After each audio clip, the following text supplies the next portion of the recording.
Welcome to Focus on Liberia. My name is Dennis Jai, and we are broadcasting from Atlanta, Georgia.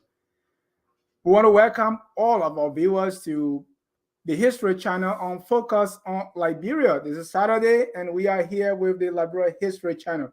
Today, if you look, I'm using my first name. My mother is Tane. I'm Chiwule, so I'm Tane Chiwule. We're going real African right now. Okay.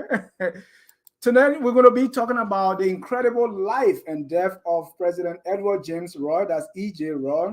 We've been talking about President Roye for some time now. We're going to be concluding the series on President E.J. Roye. So tonight, we're going to be concentrating mainly on his death, the circumstances leading to his death. You will see that we want to talk about his political life briefly, the coup d'etat, is escaped from prison. There have been conflicting accounts of his death, and we're going to conclude that with legacy and lessons from this great man. As usual, my presenter here is called Famla. I call her, call is like a title. Her real name is Ye. I mean, I'm getting poor with my mano now. So since I left Bosu all the way in the early 1990s. Call, welcome to the show. On mute, please. Call, please unmute. You are muted. Yeah, I was going to say, Dennis, you're correct. Call is more of a title than a name. It's a place name, which means that, or a birth order name, which means it, for those of you who are not aware, it means first daughter. So it is a title bestowed upon a woman's first female child. And so I carry that title with great pride. And so every Kaw is the first daughter of her mother, or should be anyway, unless they're named after someone. Thank you, Kaw. And my mother's name is Tane, and my name is Chule. So the boys are named after their mother. So in other words, Tane's son Chule, meaning Tane Chule. So that's how I'm called. Okay. If you, normally the father will have many wives, right? So to know the children, you say, this one is for this woman. So Tane Chule is my name. So if you are wondering why I'm using it tonight, because Comrade E.J. Roye will love me to be called by that name. Exactly. So we want to welcome our viewers from across the globe. We are kind of pretty late. I want to remind people that there's a lot of work that goes into a show like this. Yes. So sometimes we have some logistical issues. We have some things, that need to fall in place before we bring you the show. So we want to thank you for coming and still waiting for us. For those who watch us from Liberia and other parts of West Africa, it's kind of pretty late for you. We understand you can still watch the show tomorrow. And when you have time, we are on YouTube and all social media platforms. So the incredible life and death of E.J. Roye. Yes. Call, bring us up to speed, in 2 minutes, where we came from and where we are now with this man called E.J. Roye. So we tried to tackle this story, and as first we were thinking 1 to 2, now we're on the 4th because it's just so interesting. It's just so interesting, and his when we talk about incredible, I think we sincerely mean that. We started out talking about his early childhood, being born into affluence, into an affluent African family in America, and having the privilege of going to integrated schools in Ohio. He was an extraordinary human being at the time, so Roye was a child of privilege against tremendous odds, kind of counters the narrative of the majority of the African population in America at the time. And so E.J. Roye is a testament to the resilience of African people, even in the presence of tremendous prejudice and hatred and contempt.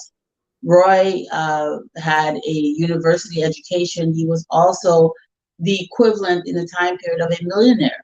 When he immigrated to Liberia, he had been financially successful, owned a high-rise building, owned his own barbershop, bathhouse, service, what would be considered like a luxury spa today, which was built next to one of the most luxurious hotels at the time.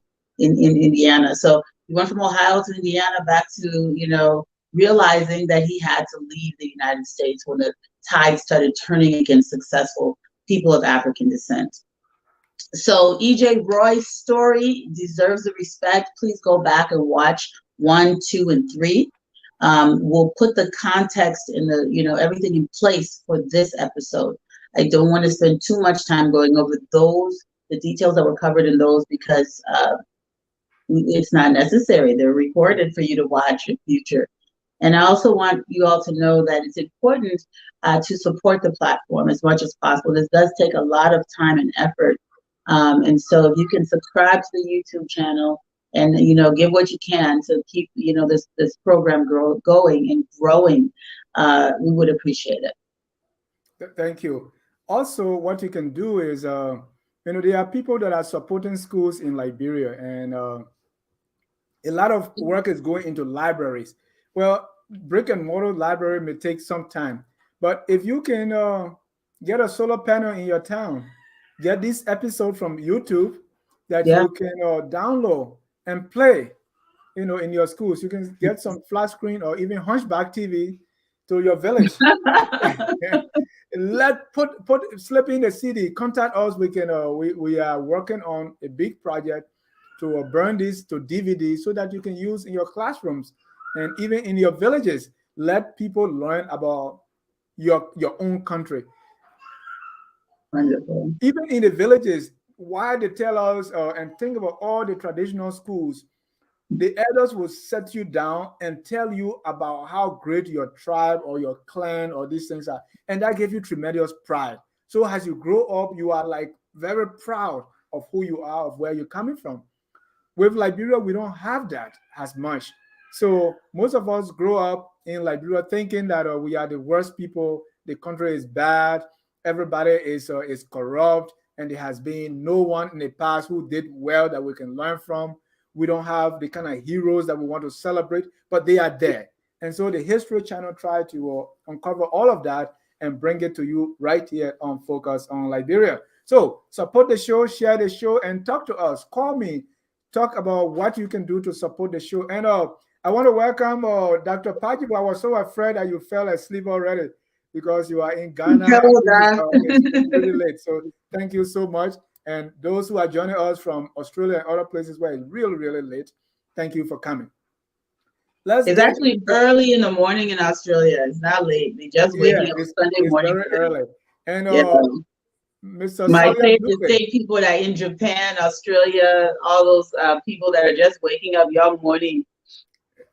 Good morning. So let's start with Comrade Roye. Yeah. So E.J. Roye, we talked last time about the loan scheme and how this was a classic setup, a classic predatory loan setup. He was basically railroaded into this loan. Didn't have much of a choice. He went to go negotiate for investment into building the infrastructure into the interior. I mean, this was shortly after Benjamin J.K. Anderson had returned from his first trip into the hinterland, and Roye was a good friend of Benjamin Joseph Knight Anderson, who we've talked about here in the past. So he understood how much it was necessary to build infrastructure, meaning roads. And, when we talk about roads, of course, we're not talking about highways. We're talking about places where it is easier to move with goods and services. They were using ox carts back then. You can't take ox carts and tow things through the rainforest unless there's a road. So these were things that they were looking at doing and being able to plow their way and routes to places like Musadu, which was still in the territory, Gompa, which was in the territory, and all of these great trading centers in the north of the St. John River, north of the St. Paul River. So going to these places where a lot of the wealth, you had Wading Rice plantation in the north, which was being controlled by an indigenous king at the time. So the Wading Rice Station was producing a lot of food that was being brought to the coast, traded with the people on the coast, and being shipped sold and shipped abroad. So we had a lot of commerce, a lot of activity going on in the Northern Territory. And unfortunately, most of those goods were being brought to the coast on the heads and backs and kinjab of basically, for lack of a better term, enslaved people. So these caravans of porters were the ones bringing these things in. And so what they wanted to do was widen the road, and so we could use ox carts and other means to bring goods beyond, human beings who were being used basically as beasts of burden by the indigenous kings to bring goods. Excuse me, how you call those people that were carrying the loads again? Porters. Right. So let me give you a little history, because I didn't know that word until very lately, because that's very common. So in my hometown, they call them plotter. Plotter. So when I grew up, I was thinking, is it plotters? Is it proctors? Because we learned this thing as human tractors. So go ahead. So that's how I remember growing up, because people were still carrying loads, especially when the army come on the side or there was a chief coming, people would take the loads. And mainly those were people that were not in school. So if you had, that was one of the incentives to get you in school, because if you didn't go to school, your mom would tell you, if you didn't go to school, you would become plotter. And so that was one reason why we wanted you basically become a slave, because this was usually not work you're compensated. And many of these kings in the Northern Territories, when I say Northern Territories, I'm talking about what became Lofa, Nimba, Bong. Most of these people were producing massive amounts of agricultural goods. You're talking about rice, you're talking about pepper, ivory, even gold, cloth, country cloth was being traded with Europeans and the Liberians on the coast. It was very valuable. So these things were being brought in huge quantities, and they were being brought by human beings, human labor. And these human beings were usually people who were captured, in war, people who did not really have the liberty to refuse to carry their things to the coast. And so, people will say things like, oh, these were enslaved people. Some others will say, oh, they were indentured servants, they were war captives.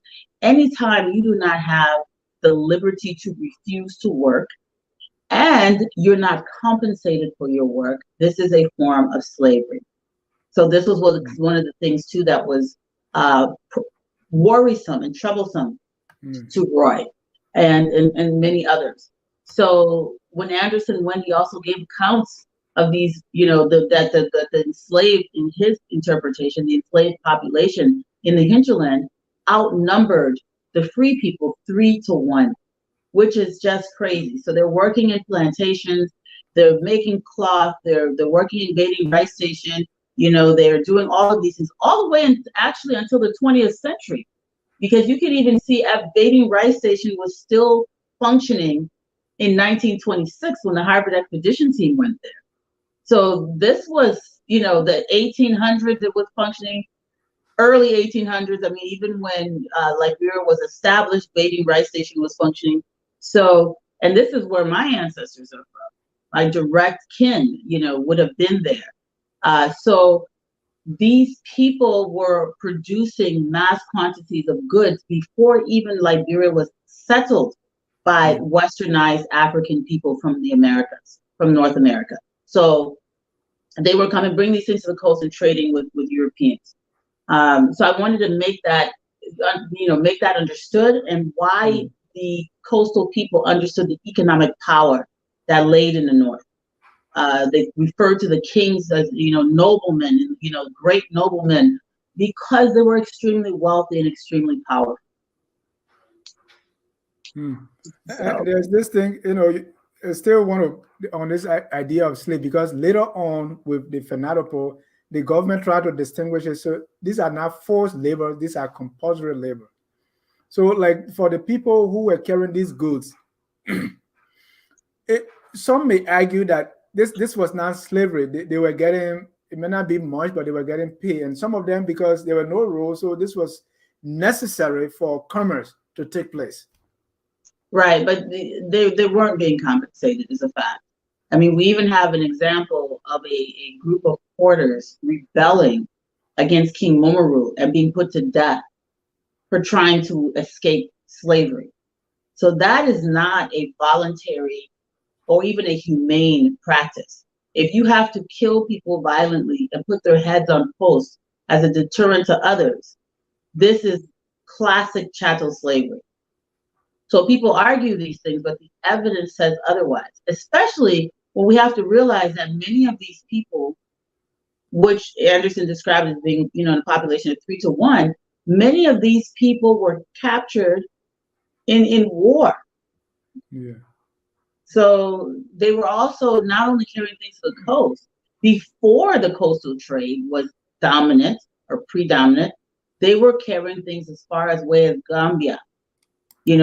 All over West Africa, these people were walking with goods. This porter culture, these people were human mules, really.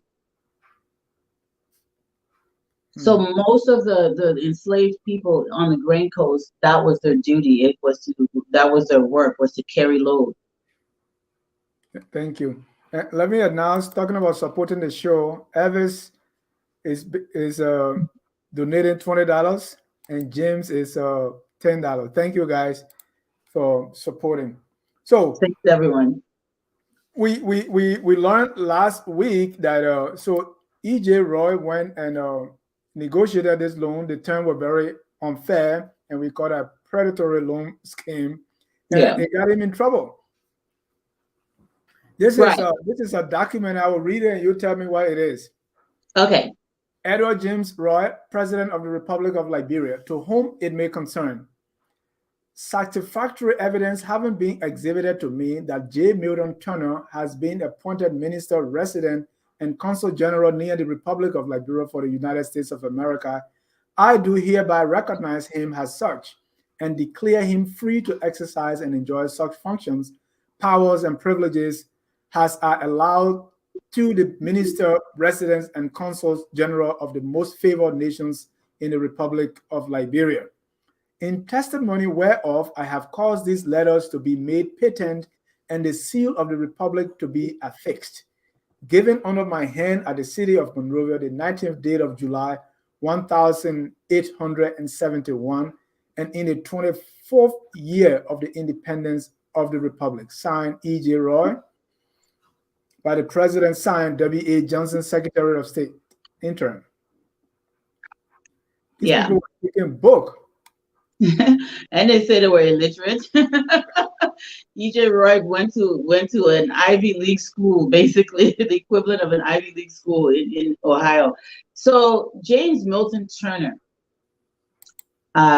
was appointed, to serve in Liberia from March 1871 until May of 1878. He was a Black man. And he was the first African man to serve as a foreign diplomat.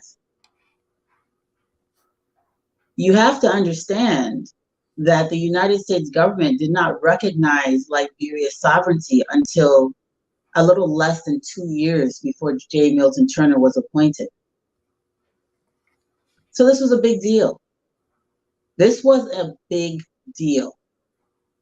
E.J. Roy's letter is telling the United States, although this man is not being respected to be, as a representative of the United States because of the color of his skin, I, the President of Liberia, sovereign state, recognize him. I mean, this is profound. This is profound. And he's basically telling everyone that, I am, sovereign and I recognize this person. Now, why is the United States sending a Black man?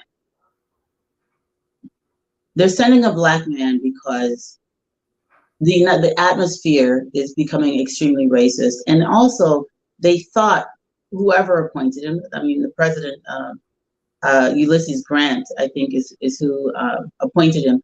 But I think the idea was that he would be able to relate better to Liberia than sending especially with the very racist history of the American Colonization Society, which we don't really talk about So you have a relatively enlightened president saying, you know what, we're going to send, even with the military aid that they sent to Liberia, they made sure they sent African-American military people. Because this is the beginning of the real segregation, the post-Civil War, antebellum, the post-Civil War racist era. People think about, before the Civil War being racist, just after the Civil War was extremely racist. That's where you start getting Jim Crow and all of the pushback. So, Mr. Turner's presence in Liberia wasn't necessarily welcome, even by a lot of the people, the powers that be in Liberia. They didn't like him.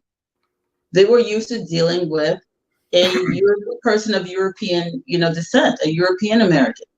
The mentality of the people at the time, that the European American held more clout and was, better able to negotiate. And so you had people in the American colonization side, which still existed, and were very close to the Republican Party, which included, our first president, Joseph Jenkins Roberts. This tight-knit group of people was not comfortable with this educated African American coming to represent the US government's authority and as a diplomat in Liberia. And so even the people from the American Colonization Society, who still have their economic claws in Liberia, are now subjugated to this Black man. I want you to think about the implications here. Before this, these economic investors from the American Colonization Society, because now it turns into an economic venture for them. No more philanthropy, right? They're more focused on trade and other things. So Turner comes in and they're subjects because he is the authority for their country. Just like now, if you're a US citizen in Liberia, the ambassador represents your government. So if you need anything, you must go to that ambassador. If you lose, whatever it is, you need to go to your ambassador to be able to, it is your ambassador that even affords you protection of your country in a foreign land.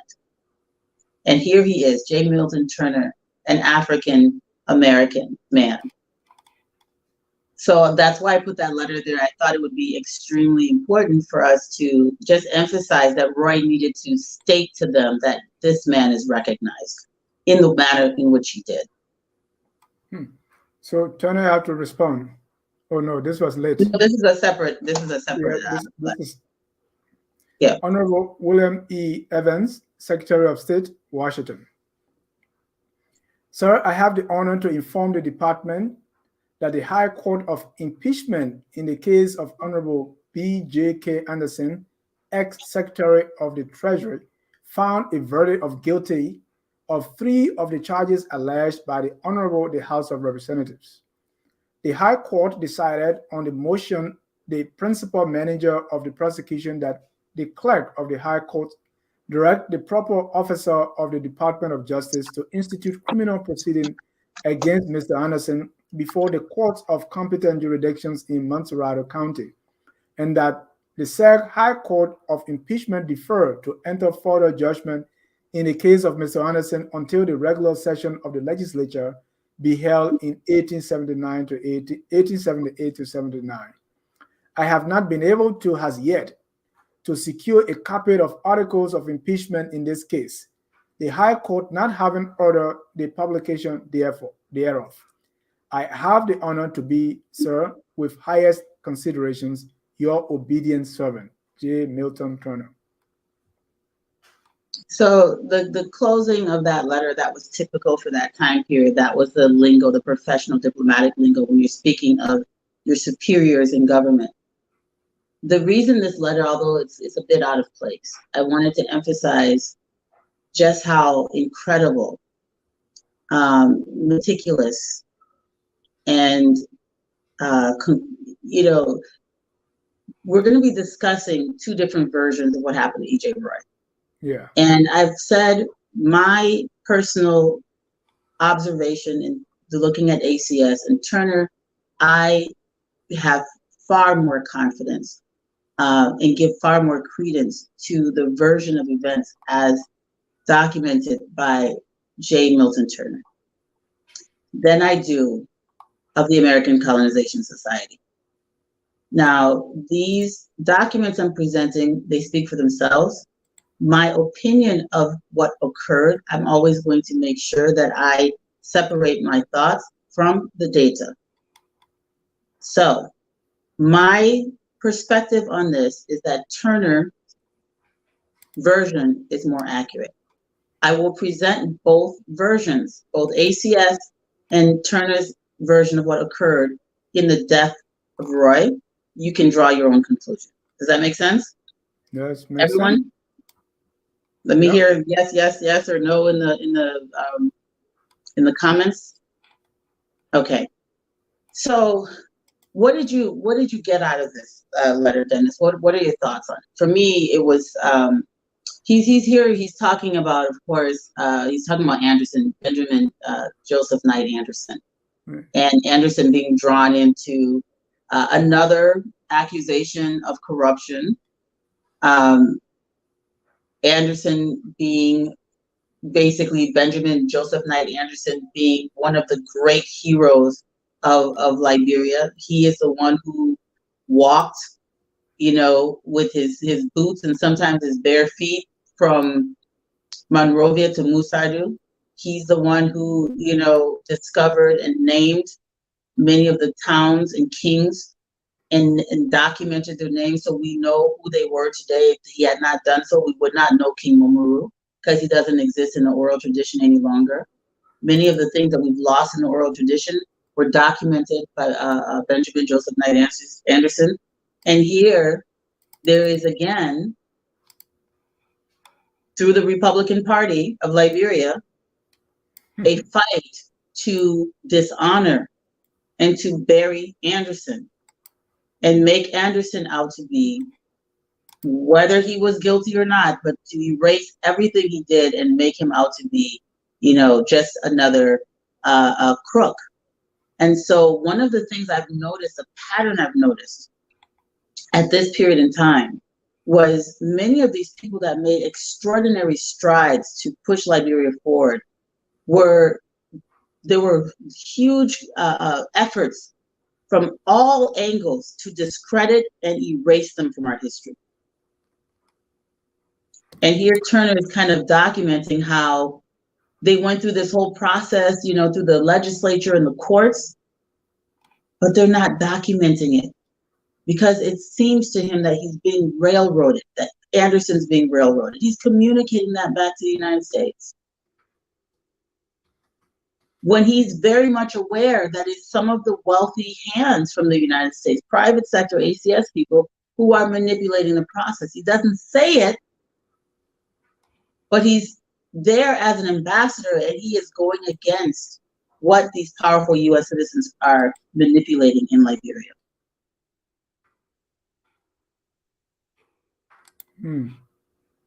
J. Milton Turner. So I think I emailed you his photo. I want you to, if you have a moment, be able to show it. We're gonna show, and what he's saying also tells me that as things happen in Liberia, he's meticulous about it. He's reporting it. He's writing and say this is what happened. I don't know what it is look like now with ambassadors, but why did he have to do this? So what is the role of an ambassador?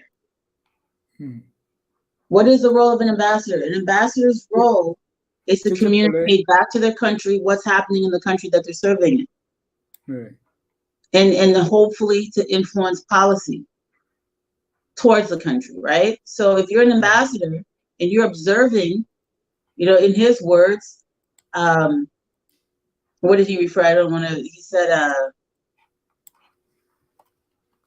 basically, what he's observing is not appropriate. It looks like, someone's being railroaded. So what is he doing? He's letting his boss, therefore the president, because he is part of the U.S. executive, policy team, diplomatic corps, and he's letting them know this is what's happening in this young republic. So Wow. he clearly is not pandering to the powerful, wealthy ACS, investors. And here he is. He's an Wow. educated African American man. I like his beer. Yeah, I mean, one of my favorite phrases is courage is an island in an ocean of fear. Courage is an island in an ocean of fear. Courage is an island in an ocean of fear. And that's J. Milton Turner, courageous human being. I like that too. First Black ambassador to Liberia. First Black U.S. Wow. ambassador to Liberia. First Black ambassador, period, to Liberia. Because there was Haiti didn't have an ambassador to Liberia at this time. I don't think Haiti still has an ambassador, and we should have a Haitian ambassador to Liberia. Instead of attacking the red, white, and blue flag, we should have the red, white, and blue Haitian flag also flying over Liberia. I always laugh at people, the flag, every flag was red, white, and blue in 1847. That was what flags looked like. People are just so weird. Our people, why the flag? What flag was not red, white, and blue in 1847? Even the Wosolulu Empire flag was red, white, and blue because that's the colors of revolution at the time. Red, white, and blue meant liberation. It meant revolution. So those were the colors at that point in time in history. Liberia is old. People just started flying flag, 30 years before Liberia was established. Yeah, let's be serious here. So we're getting into now. We're going to start talking about Joseph Jenkins Roberts. We said this before. He was a former ACS colonial governor. So when Liberia was a commonwealth, they put Joseph Jenkins Roberts in charge. So he basically is an ACS agent, right? He was an ACS agent. Yeah. So Roberts was not among the people who went to Sierra Leone, and he was not amongst, contrary to popular belief, Roberts was not on the Constitution Committee. Contrary to popular belief, Roberts did not create the Republic. Roberts was the head of the Commonwealth when the Republic was created. So I hear people say, we need to understand who he was. We'll do a show on Roberts. I'm not going to do too much on him today, except where it relates to Roy. But I want you to understand the psychology of this man. He was very powerful as the ACS agent, and he was comfortable being a tool for the American Colonization Society, which was basically an economic organization. If you read ACS reports, they're mostly financial. There's a reason for that. This was a very lucrative scheme, this ACS. It made a lot of money for their investors. So for them, Liberia was a financial investment. And Robert's responsibility was to ensure that the investors got what they were supposed to get. So here he was, 1847 to 1855. Next slide, please.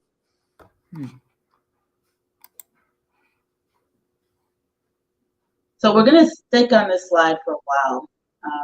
It's E.J. Roye. It's E.J. Roye, and this is an actual photograph of him. The preceding photograph was an actual photograph of President Roberts as well. I know a lot of people don't realize this, but we have photographs, in the mid to late 1800s. So he served. Look at how short Edward James Roy's term was. January 30th, just a little over a year.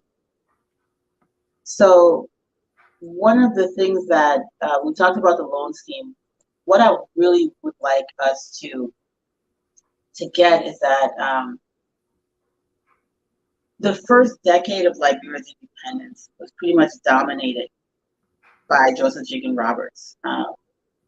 He was elected uncontested in 1847 as the first president, even though others had wanted to run. The process of creating a sovereign state in the midst of slavery was extremely difficult. It's like you have your head in the lion's mouth, you're negotiating with the lion why you should be spared. And so there was a lot of compromise, give and take. They did not necessarily want the ACS colonial governor to then take over this republic that was trying to break away from the ACS. But the argument was that Roberts knew how to govern. What do they mean by Roberts knew how to govern? Roberts knew how to play his role. He wasn't going to be talking radical talk about economic sovereignty. Right. You know, which was in their minds absurd for African people to want economic sovereignty. So Roberts was going to continue to play the role that he played under the Commonwealth, and that is exactly what he did. And so to not create too much tension and confusion. So we talk about Roye. I think we went over that. I don't want to keep going back over things we've already discussed, but basically the black wig candidate for president is what Roye was called. E.J. Roye was called the black wig candidate for president, and James Milton Turner referred to him as such in a letter that he wrote. You know, so before you even talked about the true wig, they were calling themselves the black wig. And Roye ran for president against Roberts and lost 2 times before he was elected. And he was calling himself the black wig candidate, or at least that's what Turner says he was calling himself. That's what Turner referred to him as. And this color consciousness, this colorism is a real thing. And we talked about this a bit. However, I think it is often exaggerated, or it overshadows the deeper issues, which was, ideology. Right. So it's overly simplistic to just say light skin versus dark skin. What it really was, we were talking about a fundamental ideological difference between Roye and Roberts. Roberts feeling that we needed, Roberts feeling that we needed to have as much as, Roberts feeling that we. All right, we lost call there. Ladies and gentlemen, this is Focus on the Liberia History channel. And let me read a few comments here as we try to get called back. This one from Jimmy Hisman says, how do you say Roye was lured or hoodwinked to this loan? Accordingly, Anderson secured the 500,000, only of which 90,000 was received, but was heavily criticized and eventually arrested. Anderson was tried for his part in securing the loan.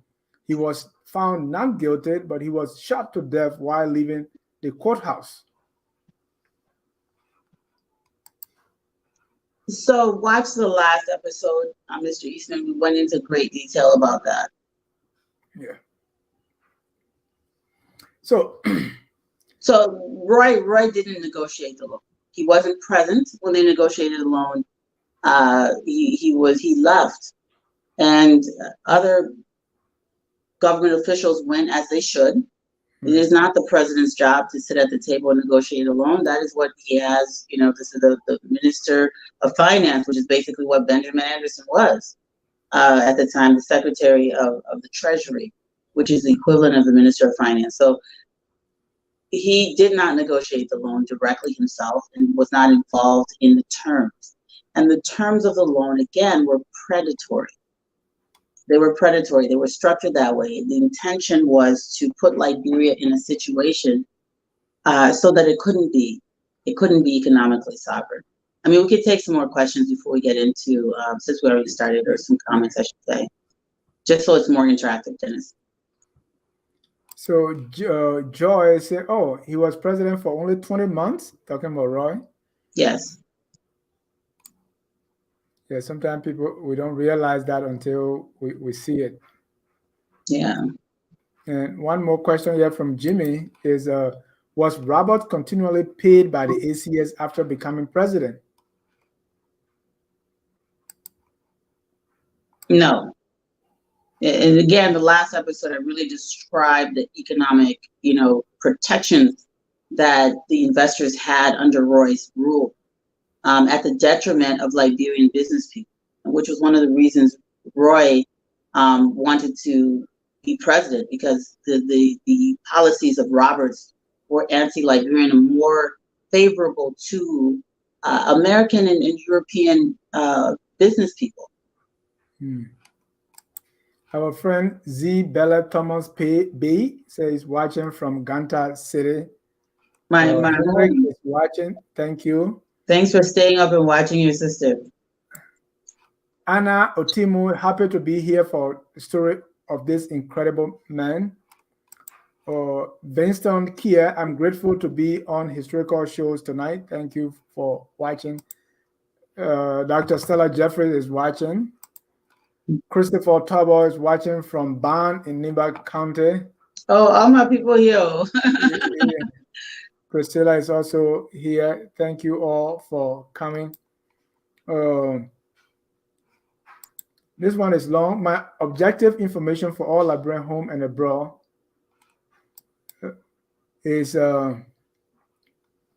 Liberia is not a poor country. We have gold, we have diamond, and Liberia has more rivers in West Africa than the entire West African state. Since 1945, the entire world ships flying the Liberian flags pay millions of US dollars.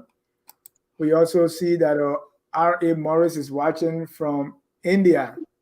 Oh, Morris, thank you. Yetta is watching from Paris. You see how they scattered us around the world? Wow. Yeah. They really scattered us. And thank you all for watching and being here with us. Yeah.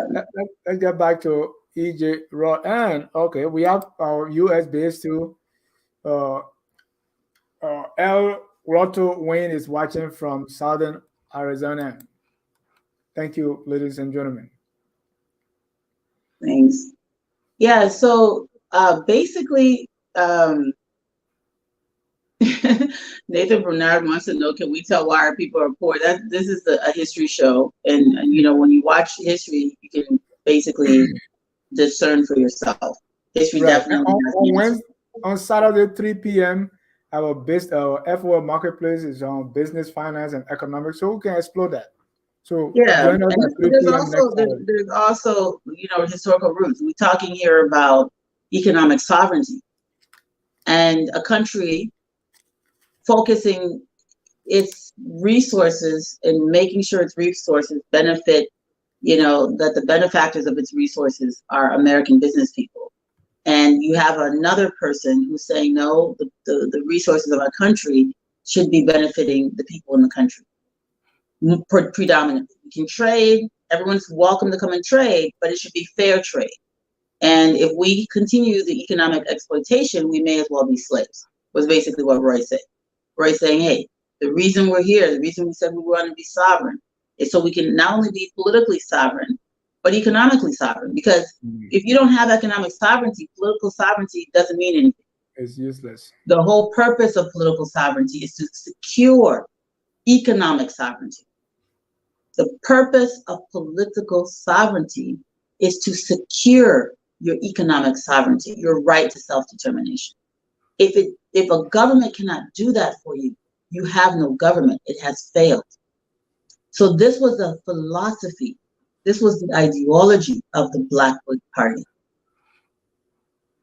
/ True Whig Party, is economic self-determination. So the purpose again of the loan was supposed to have been to open up the corridor of trade so that these great kings in the Northern Territory, these great distance traders, these great wealth producers could have an easier way to bring their wealth to the coast. And then Roy's policies also were empowering them because they were receiving fair and equitable compensation for their goods.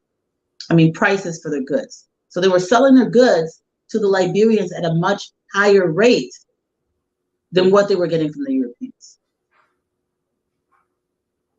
This was a problem because if you've been coming to the coast, you can get a bunch of country cloth, rice, gold, ivory, valuable minerals. If you can get these things from the native people at 10% of what they're worth, and here comes this uppity E.J. Roye, North American business tycoon who has transplanted himself to Liberia with his uppity ideas, saying, no, you have to pay these people what this stuff's worth.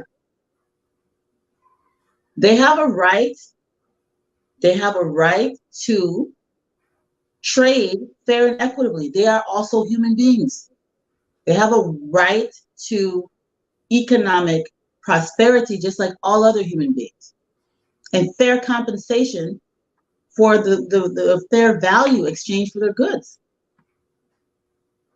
This seems like it's obvious, but it was extremely radical at that time period. And in fact, in 2022, this is still a radical concept.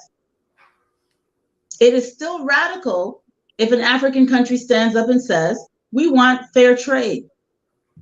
It would still be radical today. You probably would get, there'd probably be some hit out to assassinate you if you talk like this today.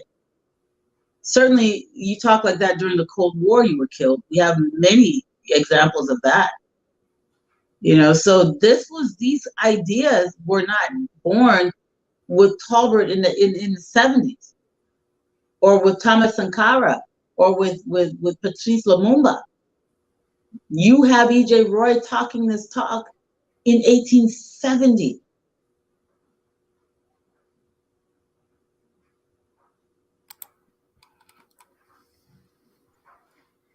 Milton is writing again. Yeah, so Milton's writing again to his boss, the Secretary of State, the head of the U.S. Diplomatic Corps. It says, sir, the accompanying enclosures number 1 and 2 respectively were announced to you the death of the late Honorable C.B. Dunbar, Liberian senator. That gentleman was a central mover in the revolutionary disturbances of 1871 to 72, in which the late disposed President E.J. Roye lost his life while swimming in the ocean in an endeavor to escape his pursuers. When the provisional government of Liberia was established, the senator, now deceased, had the honor to be the chairman thereof. He was also the physician of his village, and as such could ill be spared. The present is the sickest period of the year at Monrovia. We had 3 other deaths on the same day of the senators, and numbers are confined by feeble heat to their rooms, which make the death of the physician at this period, given things here, an aspect somehow pernicious. And the very good ending, I have the honor to be, sir, with feelings of high esteem, your obedient servant, J. Milton Turner. Yeah. So C.B. Dunbar dies, and he's attributing the death of many other people to illness, and they're trying to attribute the death. But there's an undertone here that he doesn't believe that C.B. Dunbar, that Honorable Charles Dunbar died of natural causes. You have to read Turner's book to get the full, or the book written about Turner's correspondence, which is what this is cited from, to be able to get the full gist of it. But there's a dark tone to some of these letters. He cannot come out and say things overtly, but in the context of everything else that he says, these letters shed light on this idea that, hey, something, sinister could be happening. On December 4th, 1871, the Liberian legislature assembled in the regular session, which is December 4th, of course, was the first Monday of 1871. They were considering conditions of the loan. They mentioned the dispatch, the High Court of Impeachment. They had a trial. And basically, it was, the courts agreed that E.J. Roye, had been he had been in prison for several months in jail. And the impeachment trials of ex-Vice President Smith, against whom the charges were also put upon. So Smith took over after Roye. And the legislature is meeting. Not only have they, we're going to get back to Roy's death, but not only had Roye been deposed, imprisoned, he supposedly escaped. He did escape, not supposedly. He escaped and then was in the middle of the night. There was a British steamer waiting for him, and he was supposed to get on board a canoe, which was supposed to take him to the ship. According to Turner, he was murdered, that he was shot in the head, and then taken out and dumped in the water, and his body was later retrieved. He was shot in the head while trying to get to the canoe. So the plot of his escape must have been exposed, and they decided to just kill him. What Roye was trying to do was lead Liberia to go basically escape the situation and be able to not only save his life, but probably present a whole bunch of evidence against his enemy. So he had to be killed. So that was basically what he was saying. And that legislative meeting, after, you can go to the next slide, after his vice president had taken over, that wasn't good enough. They had to remove him too. Right. No, So there, January 4th, 1871, they're trying to get rid of him too.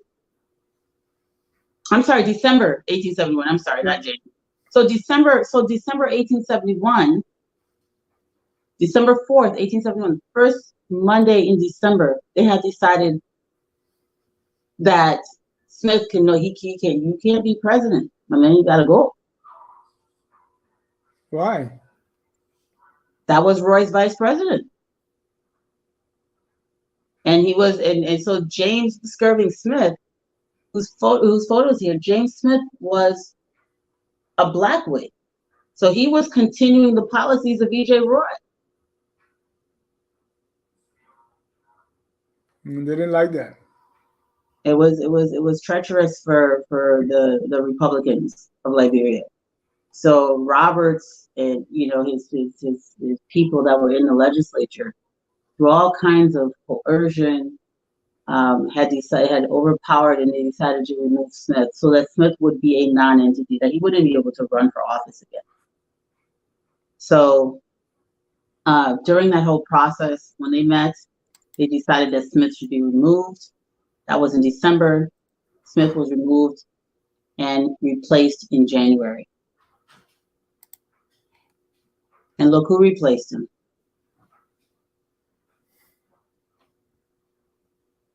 Republican. Joseph Jenkins Roberts, now an old man. President again. The ACS governor, nobody else can do what we need him to do. And this guy took over. He took over from Smith, and he sat in the presidential chair until he died. 1872 to 1876. That's 4 years. Yes, and he literally sat in the seat until he died. But at that time, because it was 2 years, Roye was accused of taking it up to 4. So did he serve 2 terms again, or this was 1 4-year term? 1 4-year term.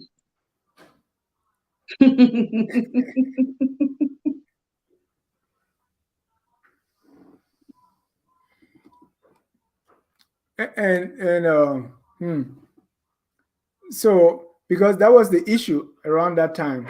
In fact, they are saying, "Hey, Roye, you've been In fact, Roy said, no, I'm going for 4 years. He said, no, your time is over. Now he's using 4 years. This was what they complained about. Well, I mean, he would have probably been there for 20 years if he hadn't died.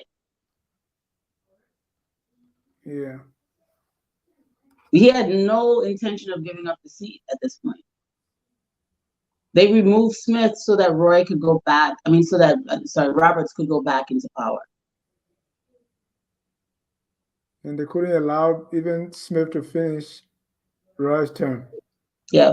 So before we get into Roy's legacy, ACS account of this issue is well documented. It's almost every secondary source of Liberian history draws their primary reference about Roy's death from ACS.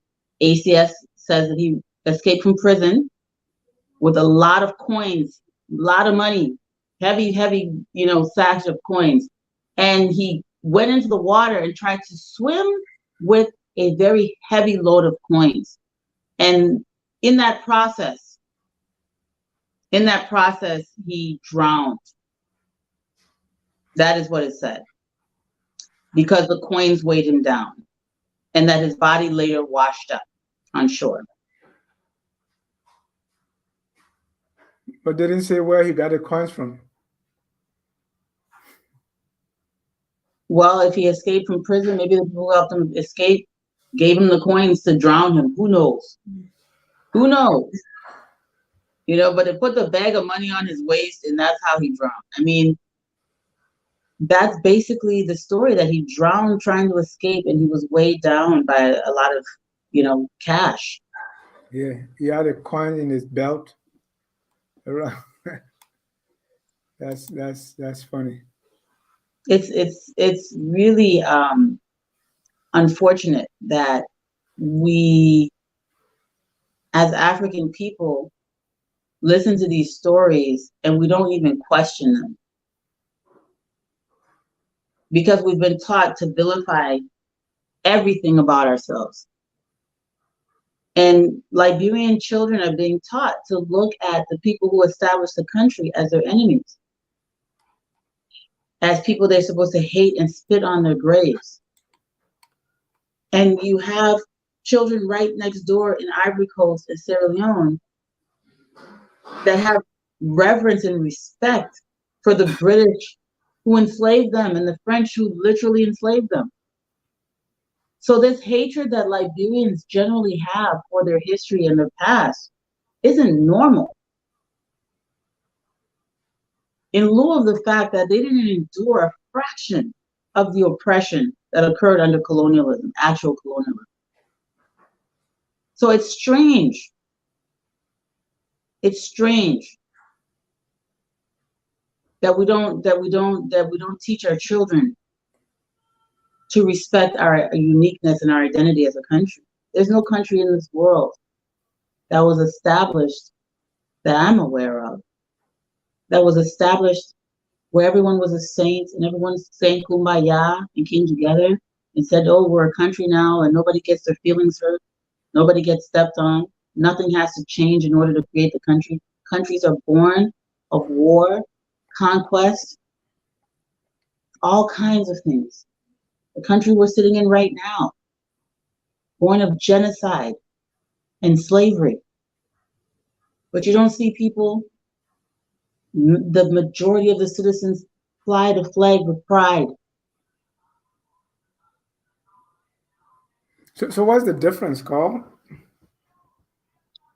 I think, again, the way that our history is taught, we're really almost intentionally taught and conditioned to view our country with contempt. And if you don't say bad things about Liberia, if you don't cuss Liberia, then you're not smart, you're not political. But as soon as you get up and you condemn, to this, and you cuss Liberian history, you cuss Liberian people, you smart, you educated, you're a revolutionary. You say one positive thing about Liberia, you become a pariah. That is the most effective mass brainwashing campaign I have ever seen, is what happened with the Liberian education system. It doesn't make any sense.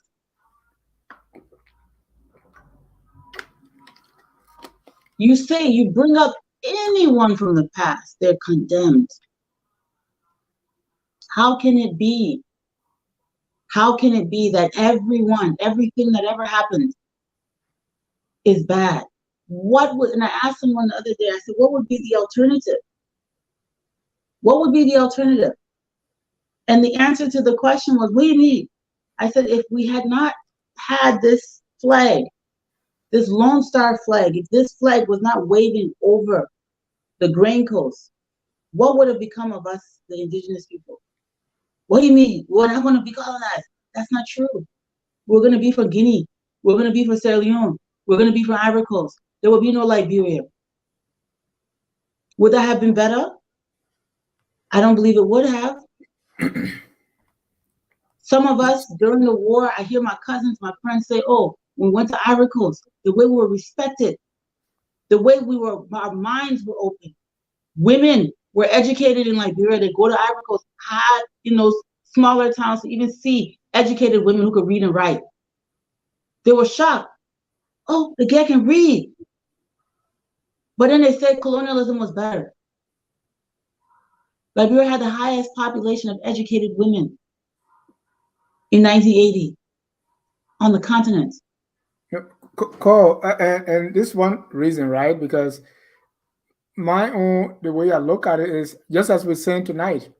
I mean, for over a century, what was taught to us was E.J. Roye was swimming with coins on him that drowned him. That's the only story that permeated the society. So talk about when you don't know something. So what is it that we needed to be proud of if we don't know? If nobody is teaching that history? The first question I've been, I've basically sought and found an answer is the reason nobody knows the answer to this question. The reason our education system is set up the way it is, one of the greatest mistakes, came in the early 20th century.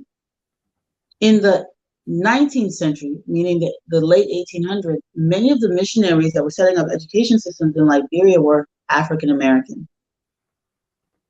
When the 20th century comes, most of the missionaries are Southern white people. We talked about this in another episode. Right. So you've got, after slavery, you've got a lot of Southern people, a lot of Methodists and Baptists and Episcopalians who are also members of the Klan, because it was normal for Christians to be members of the Ku Klux Klan. And they're going to Africa as missionaries. Yeah. What is your motive? Is it only to win souls, or is it to make sure that your other agenda is fulfilled? To keep these people in the place that they need to be.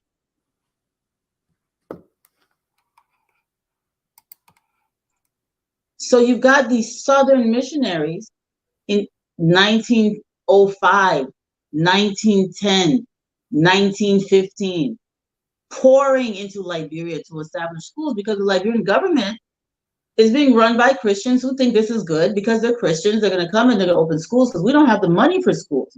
Because by the 19th century, we've lost our economic sovereignty. Especially, we're getting into this place now where the world has changed. You've got the Berlin Conference has already happened. Africa has now been colonized. Liberia's economic sovereignty has been stripped.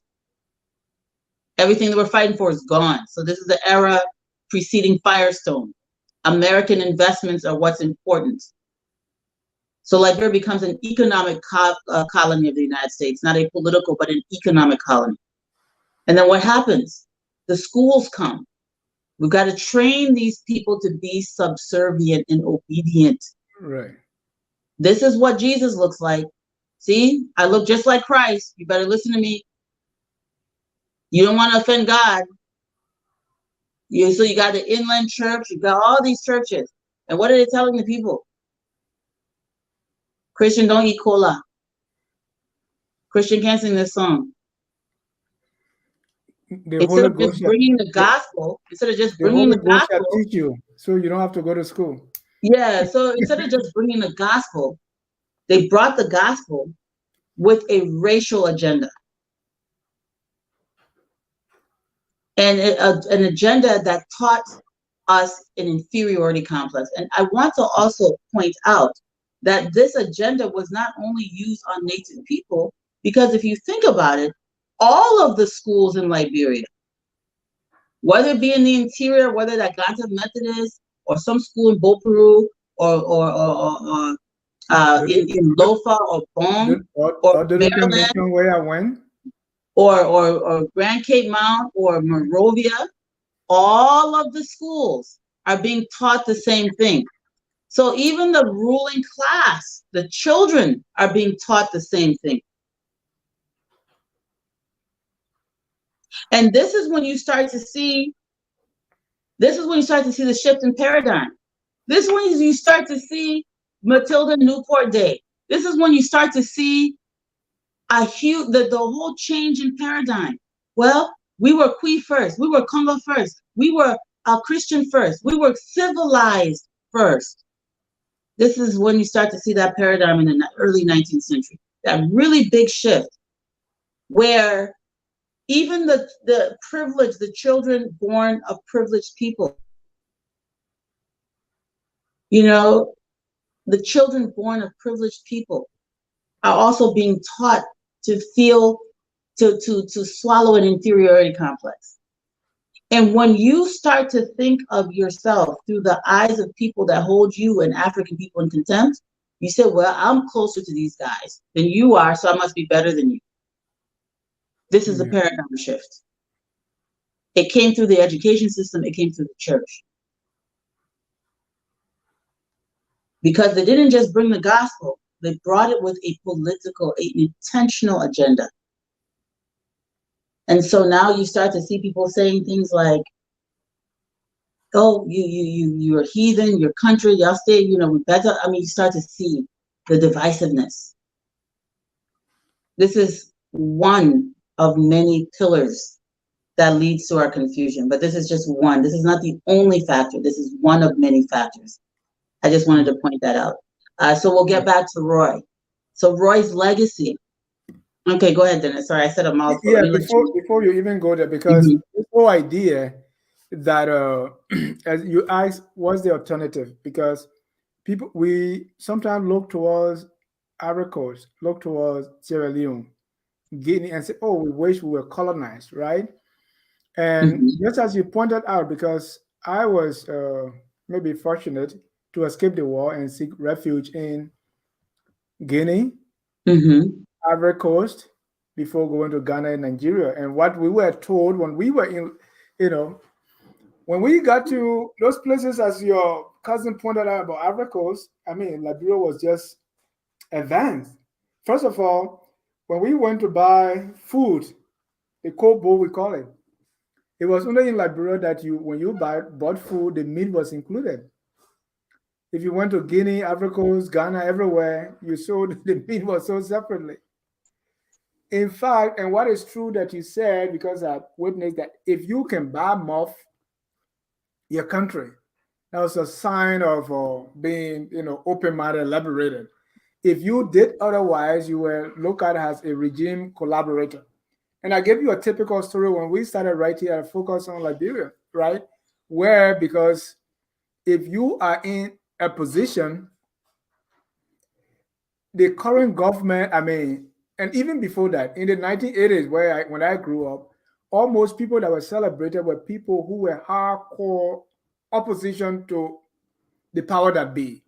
So if you wanted to be popular, if you wanted to be recognized, that's something, And then President Dotu, who is like kind of paranoid, soon somebody he throws them in jail, and he become very popular. So this was an easier way.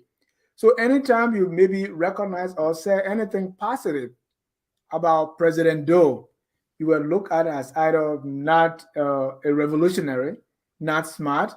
And that went into maybe because of the history of, Right. and so this kind of thing continue up to today, that we don't look at. I mean, I don't remember if we ever kind of celebrate anybody as our hero. Everybody's supposed to be bad. And again, it comes from the history. Thank God we have the History Channel trying to explore some of these things for people to know. And this is being appreciated. Let me give you a few comments here that people are saying. R.A. Morrissey, many thanks so much for the show. Hope it can be broadcast on many other stations across Liberia. Priscilla said, I wish we could critically look at narratives. I encourage us to question things we choose to believe most times. I mean, Yes. look at how long it took before the Material Newport story became like, oh, this can be true. Nathan said, please forward my question to the guest. Nathan, what's the question?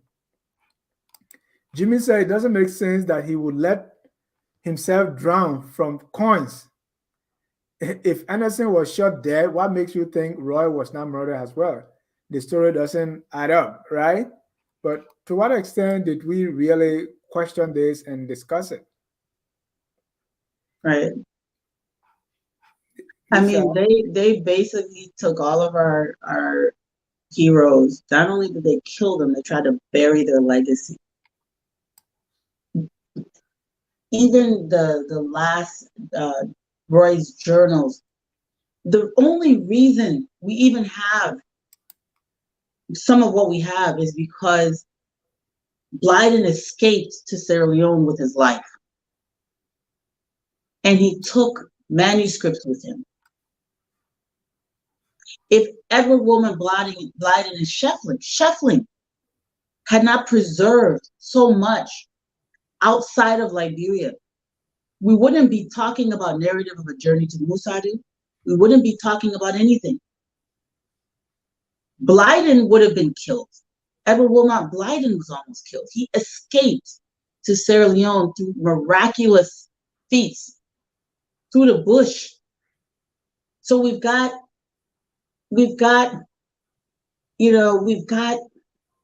so much to be thankful for, that these people were literate. Not only did they document things, but things that they documented survived, or we wouldn't know the truth.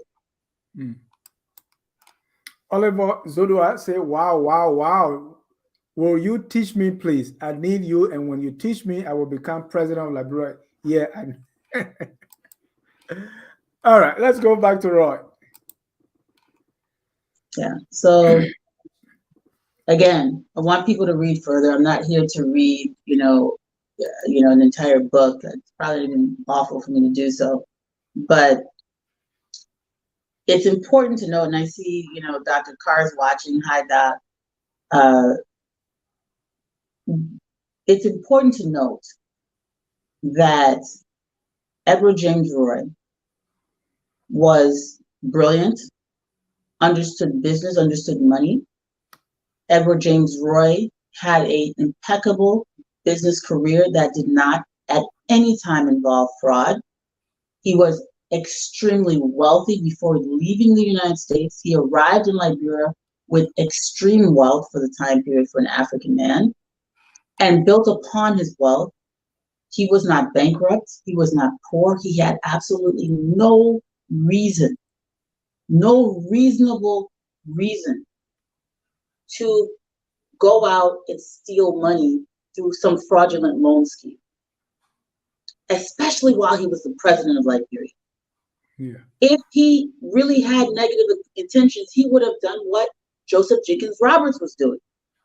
Pandering to the ACS, his business would have grown exponentially. He would have made more money. He would have been even richer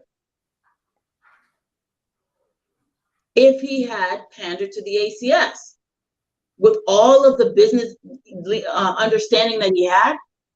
So his only crime was to say, other people here, these kings of the north, these traitors, they also deserve to have a fair economic opportunity to develop themselves and their people. And Liberia's wealth should be negotiated by Liberians for the benefit of Liberians.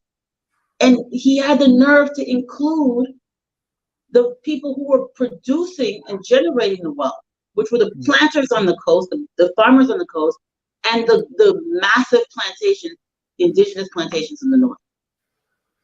And the other things that they were bringing to the coast, which included minerals and ivory and cloth.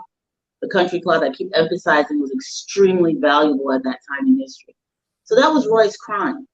So if you look at everything, it just is not logical that for $200,000 he would sabotage himself in such a way. He was not a stupid man. And for them to try to paint him as a fool with everything that he had accomplished leading up to this point, it just doesn't make any sense. No, it doesn't. So Nathan had been telling me to ask this question. This question had been answered many times, Nathan.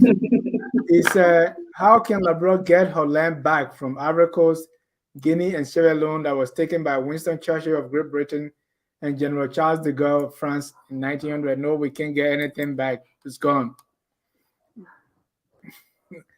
Go ahead. Winston Churchill, that's watch some of the previous episodes talking great depth about how the land was taken. And we even talk about how Roye lost one of the boundary disputes. So it wasn't one issue, it was many issues. And many of the times our own people were coaxed into or drawn into some collusion to fight the Liberian government. And so a lot of territory, especially in the southeast, the Crew Coast, went to Ivory Coast just because they used some chiefs against the Liberian government, and thinking the chiefs were told that they were going to be sovereign, I think, right? So they decided to fight Liberia for their own freedom, and it wasn't for their freedom, it was for France. And so after they fought the Liberian government was exhausted. They put the French flag over their land and made them to start towing stuff. They turned them all into porters and road makers, and forced them to build Abidjan and all those places. So and many of the people, the crew and Grewals on the Ivory Coast side are landless. They don't have land. They have to sneak into Liberia to farm and hunt and do everything else. And it's because they were duped by the French to betray Liberia, and ended up in colonialism. So one of the themes of this whole history, when we talk about these indigenous wars, we should be asking the question, what were we fighting for? What were we fighting? You were either fighting to be Liberian or you were fighting to be enslaved by colonialists. So that's how our Grebo brothers are across the Kavala. That why they're sitting over there, wondering what the heck happened and angry as heck. There's a whole group of them, people from Ivory Coast in Nimba hunting and farming. There's a whole group of them in Grand Jida, and even Maryland, parts of Maryland, and like because the Tai area there near Grand Jida, the Crown there, these are all brothers. They have their brothers on the other side. Exactly. So the other thing I want to emphasize, this whole color scheme thing, while it is true that the Liberian Republican Party was predominantly people like Anthony Gardner, who I'm sorry, not Anthony Gardner, but James Fricks Payne, who was probably just about as European looking as Joseph Jenkins Roberts. But we had Anthony Gardner, who was part of the True Whig Party, and he was part of the Black Whig movement, and he was pretty, light-skinned as well. And when they took over, you had, Alfred Russell, who was also, supposed to be half European, half African ancestry, and so on. So they ended up merging anyway. But once they had destroyed all of these people, Anderson, these nativists, I call them, because Benjamin Anderson was in E.J. Roye, these guys, Edward Wilmot Blyden. These were nativists. Blyden taught himself Arabic. He taught himself Mandingo. He taught himself Bai.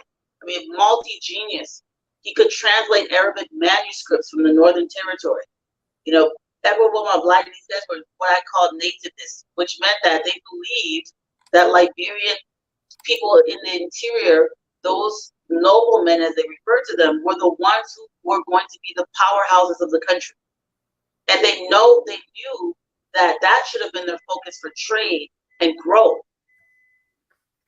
And so when they got rid of all of these people, you know, Blyden again escapes with his life. He was literally dragged through the streets of Monrovia, but he escapes with his life. When they erased all of these giants, they just all became Whiggers. They all became true Whiggers. So now they're just all true Whig Party people. And so everybody merges now into this one party that is pretty much the party that believes that Liberia, if they try to exert themselves as economically sovereign, they'll be destroyed. So they're walking a fine line of trying to balance sovereignty with pandering to other powers so that they can remain in existence. And so you have a subsequent, long list of presidents who come, some of which have some, of the tendency of the Roys and the Smiths, but they're always very, very careful about how that's done. I would say Arthur Barkley, it was not really until Barkley. I mean, Coleman, Cheeseman and Coleman, you kind of see a little bit of that, but Arthur Barkley, he was a radical. He's the one that came in and was probably most like Roy. Then you got Daniel Howard, and then you got King. So we're going to take our time, and we're going to go through these presidents. Right. Our story, our country's story, is our story. You can be Mandingo, you can be Mono like myself, you can be Bai, you can be, Gramo, you can be Cloud, you can be Kron, you can be anything. You are a Liberian. This is your story. This is our history. Don't let anyone tell you that you don't have a stake in Liberian history, that you didn't have a role to play, or that it's not about you. I had someone tell me, someone who is a direct descendant of immigrants from Barbados, made a public statement that, let me not misquote, he said something to the effect of, the people who established the country, you can't like the flag. It was on Flag Days. You can't like the flag, but you don't like the group that established the country. This is an immigrant from Barbados that came after. No, say that again. I didn't get it. He basically was saying that you cannot. Let me see if I can find and read it. But essentially, he was saying that there was one group of people who established Liberia, and that Liberian people cannot celebrate Flag Day and then not celebrate these people at the same time, disrespect these people. Because in his mind, again, the collective miseducation we've all had, there's this one group of people. Well, you're an immigrant from Barbados. You came after independence, right? That's when Barclay and them came into the country. Liberia was already a country. Right. The mindset that people that came from Barbados after this country has already fought for its sovereignty, after indigenous people fighting barefooted in the rainforest against French incursion, protected the territory from being taken into colonialism. After all of this happens, people from Barbados come and they look at us, their descendants look at Liberia today and say, oh, you native people, we established the country. No, you did not. But that's a miseducation. That a person who immigrated from Barbados will think that they are one of the founders of the country because they don't know the history of Liberia. Yeah. They don't know about these great kings who decided they were going to side with the Republic. This country, Liberia, would not exist today.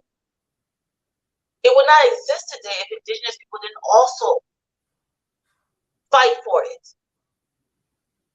And until we teach our children the truth, they won't understand that they have a stake, that flag that waves over their heads it weighs over their heads because their ancestors chose sovereignty over colonialism. Does that mean there was not discrimination? Does that mean that people were not mean? Does that mean that people didn't pick fuss on people? No. But it means that Liberia was not established by one group of people. That would have been impossible. That is correct. So you talk about the Christians. So there's a question here, and I see the background where Elvis is coming from. He said Ghana is a predominantly Christian and is okay. He's talking to somebody else, so maybe I'm reading this wrong.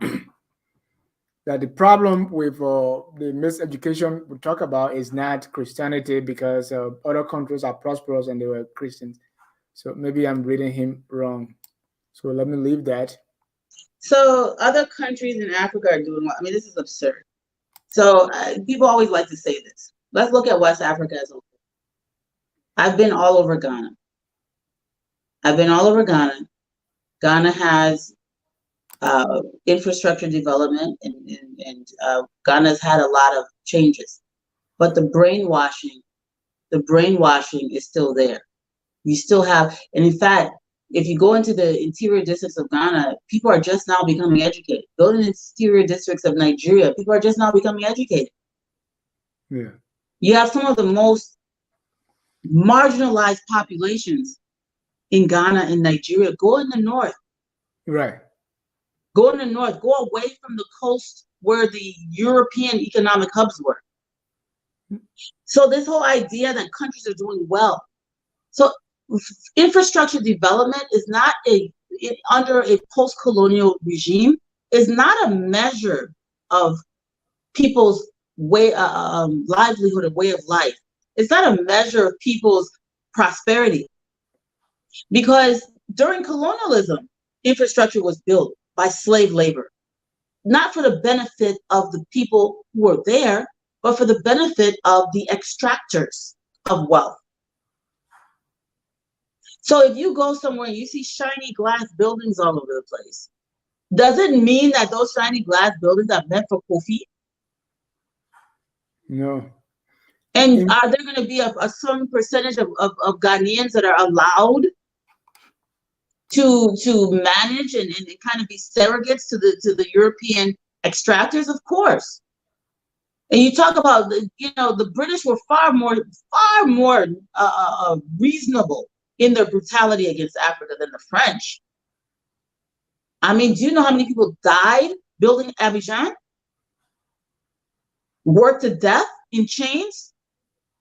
People think that I recall, like, Abidjan just popped up out of the ground, like somebody planted a seed and poured water on it. That didn't happen in Liberia. Nobody went in the interior and enslaved the whole population and compulsory work. You have to build our cities, and then all of the roads, the train, rails, everything is leading to the ports because it's extraction. Yeah.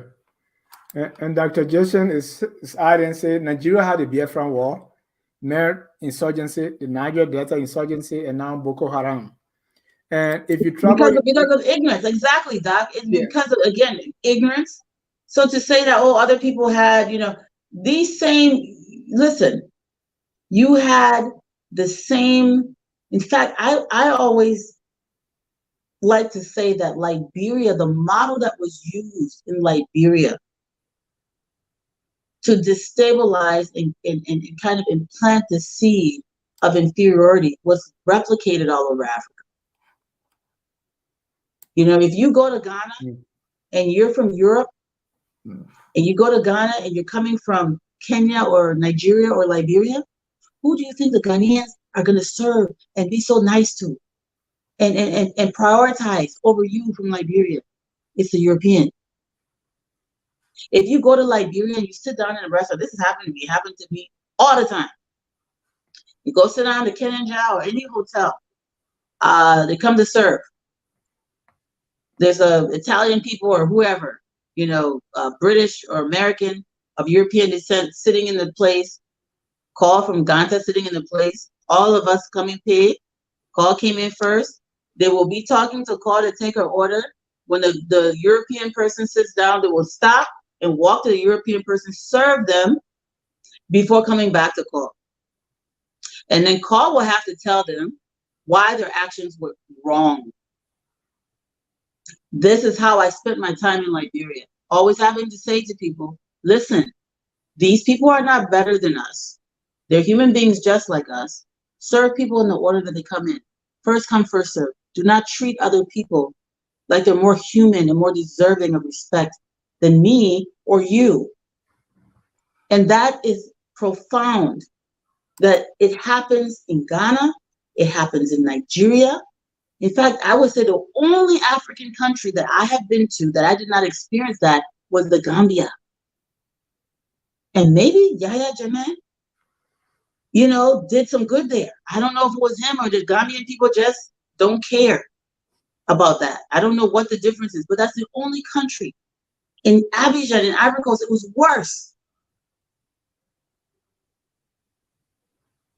So I want you, we keep talking about this thing. So Elvis, you talking about Ghana being developed, and who is developing Ghana? And yes, Ghana, you have a lot of the land and the property and the farms and the gold mines. Who are the owners of these things, and who's investing, and who is really financially benefiting from this extractive industry, the extractive industry in Ghana? Some of the things that, we need to talk about too on future shows is land use management. Who owns land in Liberia, and why we don't see that kind of thing happening? It's because everything belongs to us.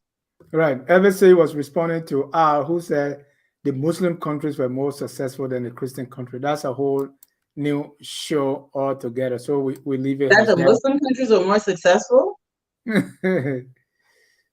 Yeah. I mean, there's no Muslim countries or no Christian countries, really, right? You got Muslim and Christians everywhere. Guinea probably has the largest percentage of Muslim people in West Africa, percentage, not number, because Nigeria, is just a monster with population, but percentage-wise, I think Guinea, it has the highest percentage of Muslims, maybe Senegal also. That doesn't, it doesn't, I don't think it's religion. I think, Right. So we're going to let me see if we have more slide here. All right. I think this last slide is I enjoyed Dr. Carr's comments. Sorry. Yeah, so we get to E.J. Roy's legacy. It wasn't until they buried this giant. They buried E.J. Roy. You don't really hear anybody talking about E.J. Roy again until Tubman. And it's fascinating. It's fascinating because after they buried Roy, after they buried Smith, after they buried Benjamin Joseph Knight Anderson, after they buried these people, Tubman comes in and he's playing this balancing act. And this is what? Almost 100 years, or you got anyway, like 50 years later? Yeah. Right. So Tubman comes in, Tubman comes in and he does the most incredible thing. He resurrects Edward James Roy. Roy becomes his kind of idol, his hero. And he doesn't take over the country until 1944. But the presidential yacht is named after E.J. Roy. The first presidential yacht is named after E.J. Roy. And Tubman says in his speech that he's naming the yacht after E.J. Roy because Roy owned the first ship, the first Liberian ship that flew the Liberian flag to England and the United States and all ports in between, and to Morocco and all of these places, and traded. And he said this presidential yacht, which is far smaller than the Eusebia, which was the name of Roy's first ship, I'm going to name this yacht. I'm going to name this yacht after E.J. Roye. And that therefore becomes the resurrection of E.J. Roye, which is incredible because everybody before Tubman knew that Roye created the Black Whig Party, the true Whig Party. They knew. But it wasn't until 1944 that Tubman comes in and resurrects Roye. And of course, Tubman commissioned the construction through his party, not through the government, but through his party, of E.J. Roye Memorial Building, which still stands in poor condition post-war, but still stands. And later on, the Central Bank Building, which is modeled after the E.J. Roye Building, was not named after him, but could have and should have and would have been, I'll leave it at that, resembles the E.J. Roye Building. And the Liberian Action Party, which was founded by Jackson Fiado, who was once a leader, a student leader, and a district leader for the True Whig Party, created the Liberian Action Party, which later merged with the Unity Party, which is also a legacy of the Black Whig Party, indirectly. That Central Bank Building was commissioned during that time, and it is a reflection of the past. It is a reflection of this building. We need to know these things, and we need to know these things not in a sense of hatred, as we've been told, not with the propaganda that filled our ears from the moment we were born, that everything that happened before we came into this world was bad. If this was true, we wouldn't exist at all. The fact that we're here and that we still have Flag Day and we still have Independence Day and we still can wave the flag, the fact that Liberia still exists after the 1980 revolution and the 1986 reconstitution, and we still call the country Liberia, we still wave the flag. This is a testament to resilience. It's a miracle that we're still existing with everything that's been thrown at us. And we should know this. We should know that we're standing on the shoulders of giants, not midgets, not fools. They were actual, incredible, brilliant minds that came before us. And if the thing about life is funny, if you don't know how great people were in the past, you will be able to accept mediocrity. If you're constantly told that everybody's stupid, everybody's stupid, everybody's stupid, you will settle for stupid people to rule you because you've been lied to. You've been told that your legacy is stupidity. And when the children say that small place we pass, you just said something. If you believe that all your past leaders are stupid, you're going to settle for stupid people to rule you. Oh, yes. When the young people in the streets are saying that small place we pass, that's so poetic. But it's also misguided, right? They need to understand. Yes, I agree, that our small place we pass, but you should know the places we pass and how we pass. When you know the place we pass and how we pass there, you will then not be confused. Nobody will fool you again. Nobody will fool you again. And when the young people in Liberia say nobody is stupid here, it's true. It's true.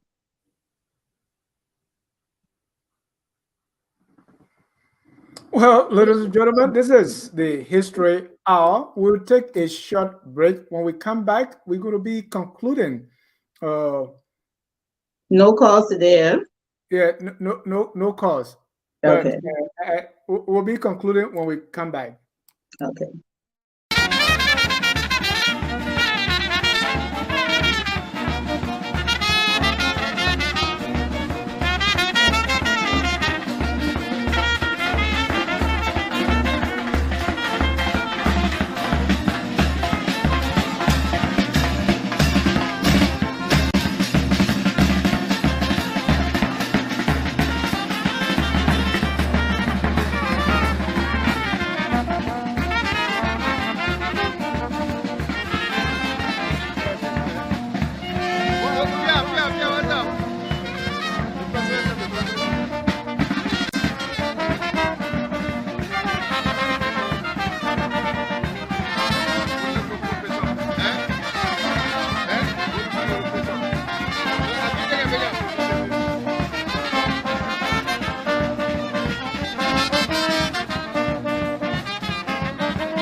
That's the Armed Forces of Liberia band singing to the tune that all Liberians are familiar with. You see the band, you see the flag waving, and you see the country. You know, that mosaic, as Professor Sawyer described it, that if one piece of that mosaic is taken up away, Liberia is no longer a country. So you can have Grand Jita on this side, Lofa on this side, Maryland, Grand Crew, bombing. If you take one piece of that, we're no longer Liberia. And Professor Brewer, Dr. Brewer said something, said during the war, at the height of the stupidity in Liberia, the cruelty, you still saw each warring faction waving the flag. There was nobody who said, well, we're going to move away. Everybody want to claim and cling to that flag that we are Liberians. Nobody said, well, we are suffering, so we're going to leave and join Ivory Coast or join Guinea or join Sierra Leone. We all belong to Liberia, and that's something that so anytime I see the flag waving and how all of us cling and we attach to that flag, no matter what, even during the days we were killing each other, we still had at the back of our minds that we are one people, this is one country. And maybe we were thinking somebody was making us to fight, but yet that flag wave. Carl, we have other shows and want to announce that's going to be coming up this week. And let me quickly announce tomorrow at 7 p.m. You know, Carl, you talk about the play we passed. The Secretary General of the Student Unification Party, Benjamin Jonah, a concerned citizen, has some concern about the vision, the purpose, and the ways SUP, or the Student Unification Party, is operating. He has some concerns, and the Secretary General of SUP will be here to answer. And those will be about the mission and vision of SUP. What is it that SUP wants from the government? Or what is the purpose? What are their priorities? Are they prioritizing more of national politics to student, what they need as students? What is their role in national politics? Too much militancy, protest, and all the 9 yards. So it's going to be a debate. You don't want to miss it. Then next Saturday, there's the Liberia National Academic Excellence Award. The folks going to be here, and I'm going to be sitting down with Isaac Mwapa. He's the Director of Administration Innovation for this group. And these are Liberians who are competing at the highest level. These are all high achieving students. One of them is 30 years old who just graduated high school. This is a success story. And the other kids that are there, brilliant. So they have organized this group to give awards. You don't want to miss it. We'll be here next Saturday. Also, if you live in the Metro Atlanta area, the African Immigrant Heritage Month is next month. And so September 3rd, 2002, we're going to have the big celebration. Stacey Abrams, the GA, the Georgia Democratic gubernatorial candidate, is going to be there. And our own, the Liberian lady called Wani Rose, is right here in our community. She's doing big things with her fashion show, and her fashion will be on display. If you went to New York, I mean, this guy is doing so good that even in the heart of New York, you see her on the billboard with her fashion. And so please join us this Saturday, September 3rd, from 12 noon to 8 p.m. right here in Gwinnett County. Carl, I hope I see you there. Well, and we talked about Benson the other time, Stephen Allen Benson, the Republican. So I just wanted to show, and Carl best friend J. Milton Turner. Yeah, that was a giant, another giant. I just sent you something. I don't know if you received it, but that's how I wanted to close. Okay. So my question is, even Carl, up to this time, this raw story, especially the way he died, why is it that as late as today, there's still conflicting accounts? I mean, it's like people should know this. Yeah, it's not that. Oh, Carl, your audio. Okay. Your audio. I mean, and my question here is, up to this time, we still have things not clear. If you read, oh, well, some say this, some say that, and it's still not a clear cut. I mean, what's going on here? Let's try again. See how the audio sound. Okay, can you hear me a little bit better? Yeah, that's good. Okay, so I think we've already. Okay, so the reason they intentionally buried Roy. This is not an accident. It's not an accident that everyone, when they're ready to talk about Liberia history books, they're reading, people who they're reading the voices of European people of European descent about Liberia. Even Liberian scholars, Yeah, PhD holders, they cite secondary sources on Liberian history. And the secondary sources they're citing have an agenda. You're citing people who are writing about a Black country, people who lived 150, 120, 90, 80 years ago. What kind of contempt do you think they had for the truth of African greatness? You don't see Liberian scholars quoting Edward Wilmot Blyden on Liberian history. Just go on social media when they think they're being really, really intellectual. Who are they quoting on Liberian history? It's one of the saddest things. Sierra Leone, for example, when the Sierra Leonean scholars are talking, they're going to be quoting some of the greatest people, Sierra Leonean thinkers, and Sierra Leoneans even quote Blyden because that's where he died. But he wrote more about Liberia. Blyden considered himself a Liberian. You have them quoting Liberian scholars quote, Frederick Starr said this, so it's gospel. Yes, right. Frederick Starr has a lot of facts in his books. Liberians love to quote the political and legislative history of Liberia. Go to the source. All that is a summary of ACS accounts. That's all that is. It's a summary of ACS accounts of what happens, which is good to know. I'm not saying it's false, but it's hinted toward a certain perspective. So if these people are truly scholars, you got your PhD, why wouldn't you also look at what Roye wrote or what Blyden wrote or what Barclay wrote? All of these men wrote, they gave speeches, their speeches are documented. We cannot afford for the intellectual class of Liberia, this new generation of intellectuals in Liberia, we cannot afford for them to be so lazy when it comes to Liberia and its perspective.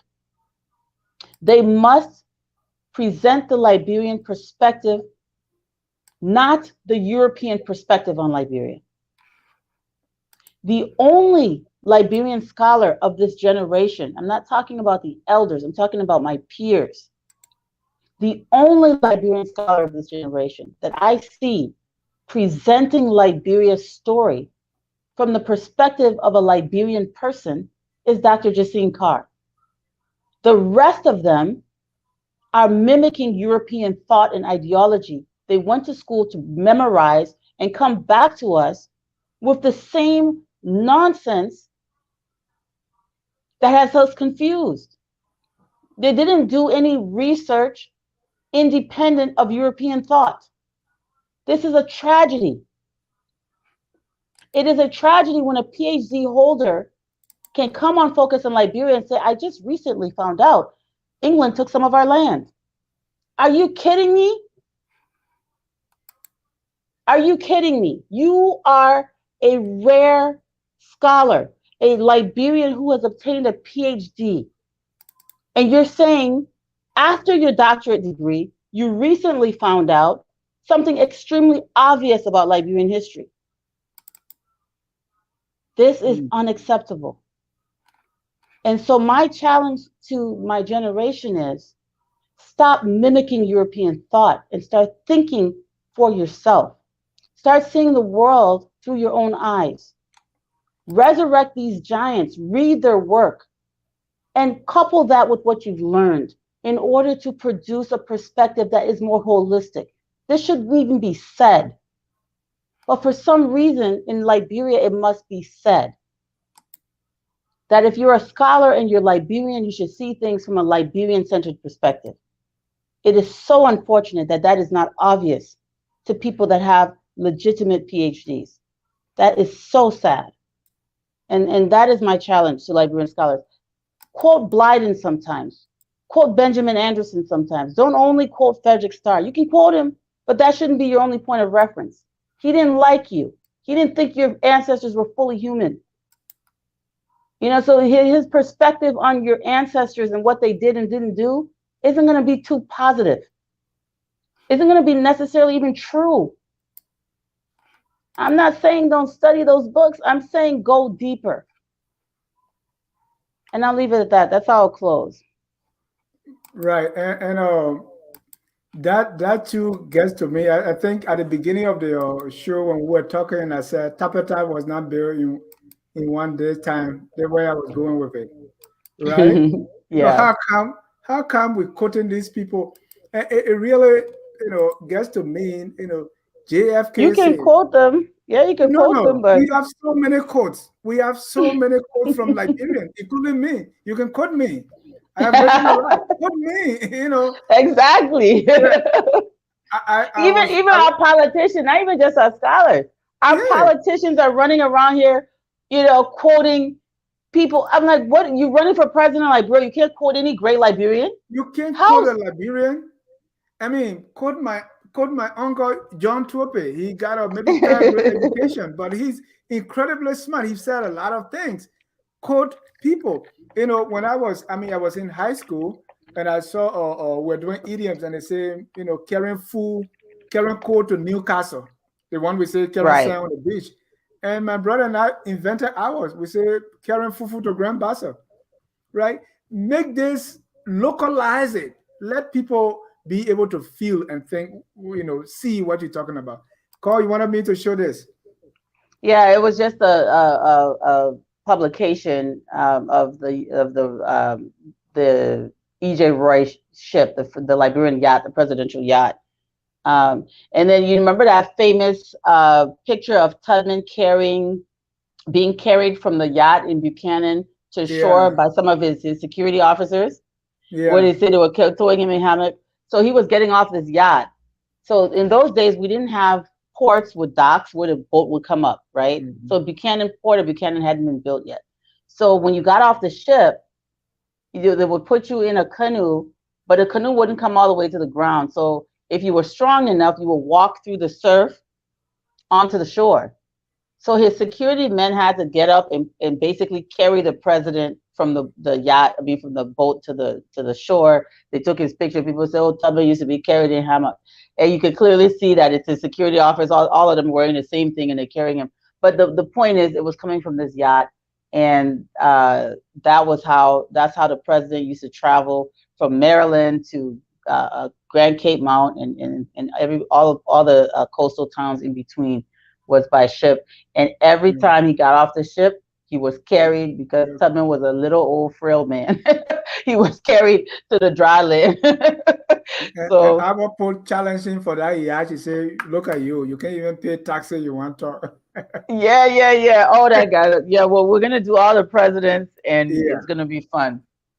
So Color Genesis Radio contributor $4.99. Thank you so much. And he said, thank you for the true history. Absolutely. Thanks for the contribution. Jusu Kamara, Alexander Crewman, Thomas J.R. Faulkner, the mystique of the traditional leadership of our forefathers like King Sao Boso and Long Peter, Daniel E. Howard, Dio Tue, Dr. Moroya, Raymond Horace, etc., etc., etc. And you can include my uncle Ezekiel Jah from the borough of Negrotown. Okay. Jusu also say, I have followed Blyden, Abayomi Kanga, Cassell, E.J. Barclay Port, and all. These are great men. Stella Jeffrey said the ACS, you said is the new ACS. I think that's what she. Yeah. Exactly. Well, no, the ACS was even worse because it didn't even have philanthropy. At least you said to try to donate small things to people. At least you say tries to donate, things to people, medical supplies and stuff. ACS didn't even do that. Jimmy said, Dennis, I've read that Ejiro was overthrown in a coup d'etat and was murdered. Yeah, I mean, it's somewhere. I'm guessing it's not has. Yeah, he absolutely. It was a coup. It was a coup, and they jailed him, and after they overthrew him, they put him in prison, and then or in jail, and then he escaped, and then they killed him for trying to escape, and they were probably going to kill him in jail anyway, but he was trying to escape, and then they still hunted him down and killed him. Yeah. All right. So call your closing comments, and we're going to wind this down tonight. Yeah. So so thank you for watching. There's a 4-part series. Please go back, watch 1, 2, 3, and 4. I know they're long, but either that or read some of these books, right? Read some of these books that I'm citing. And give us your feedback, ask questions. Sometimes I'll go back and read and respond when I have a moment. And next week we're going to continue. I will have Dennis announce the topic next week because I have a couple of ideas and I haven't decided exactly what to do. Mr. Ja wants me to do the presidents. So next week I will probably start with President Roberts, and then we'll start doing a series from there, probably. But Dennis will announce it. All right. Thank you so much, and we want to thank our viewers for following us here at Focus on Liberia. We continue with the Liberia History Channel every Saturday at 7. Until then, we're going to close with the song that says, "We are all Liberians."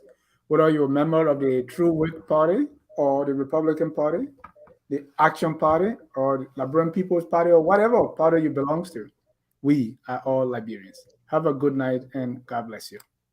Thank you. We are Liberians. Liberia is our home.